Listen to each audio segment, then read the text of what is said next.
You came out of the gate with the first album. You've been touring the world, doing the biggest shows possible for a rock band, breaking records, being one of the biggest rock bands to have come from this country for a very, very, very long time.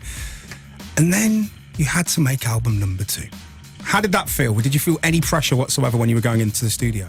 Yeah, I think like coming off the back of that first album and all the mad stuff that we got up to, it definitely took a second to work out like what it is we wanted to make. And I think, I think as soon as we got back to Brighton and went home and got back to reality, it was like, time to reflect on everything. But I would say 2 or 3 months into sort of taking the bins out a few times and feeling fairly normal, that's when we started to make some progress. But to be honest with you, the whole thing was just fun, wasn't it really, Ben? It was a good time. The fact that you came off the back of the first album with such massive success and you went back in and this is your first kind of taster of brand new music. You're not playing any games with this next album, are you? It's full on. It's full on. We're trying to up our health game, because they're a real workout. They're really difficult, actually. I was listening to that earlier on the radio with you, and I was thinking I need to get practicing, because it's all difficult, isn't it, Ben? It is lots of things going off in there. It's like doing a firework display. You've gone pro. Thanks, man. On this record, Ben's gone pro. I feel like it's like we're doing the Lewis bonfire. Yeah. Okay. Like we've got a lot of people to impress there, and it's our own fireworks show. How does it feel now you're pro, Ben? As a drummer. So Mike's interviewing Ben now. Yeah. Come on, it's a very good question. I mean, now that you can go back, you can listen to the record that you made, you can listen to the brand new album, and you can go, we now have to take this out on the road. We now have to tour this. Is there any part of you that goes, oh, why don't I just make that so much simpler? I think we like the challenge as well, and like, I think everything we write and do is all about the live show. I think we'd be lying if we said that when we write and make music in the studio, we're kind of always fantasizing about what it would be like to do in front of people. We're basically massive show-offs. That's why we do this. We love playing music in front of people, and that's the buzz, really. So the new album is called How Did We Get So Dark?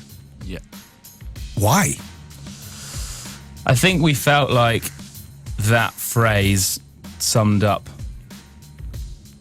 the guts of the songs, I guess. And it was probably the first thing I wrote for the album. Like, didn't have any music, just I had that line, and like most things, like the way most things start for us, it was like, what does that mean? What's all that about? And then I think by the end of the album, I remembered I'd written it on my phone or something, and then it turned into the title track of the record. But yeah, it was like the closing scene, I guess, of the whole album.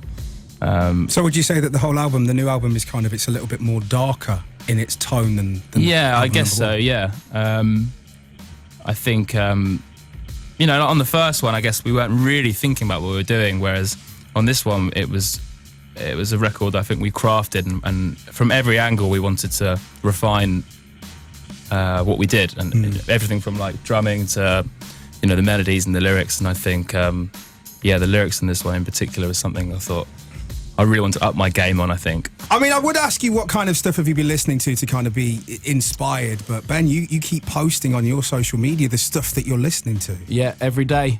A song a day, that. Today was At the Drive-In. A good band. What song did you go for? One on Scissor. Yeah, brilliant. Yeah, brilliant. You've put some really good ones up. Yeah, I have. This is actually a brilliant opportunity for you to plug your playlist, isn't it? No, it's not. There's no such thing. What? This is BBC Radio 1. Thank you very much. No, we don't have a playlist. There's no playlist. On no streaming services. Yeah. We should just talk about the album. We're not promoting it. The new single. We also don't have a brilliant album coming out on June 16th. Yeah. June the 16th. We don't. That's not happening, is it? No. It's not called How Do We Get So Dark? No. Don't buy it. No. Because it's not coming out on June 16th. And whatever you do, by Royal Blood, don't watch the video for Lights Out. Yeah, don't watch it on YouTube. Don't watch it on the internet. That you went to Kosovo to film. Yeah. Let's talk about that. Yeah, we did do that. Kosovo's mad. Yeah, it's a crazy place. They call their children Tony Blair. Yeah, First thing the driver said. yeah, He said, very common. He went, when I have a child, it will be called Tony Blair.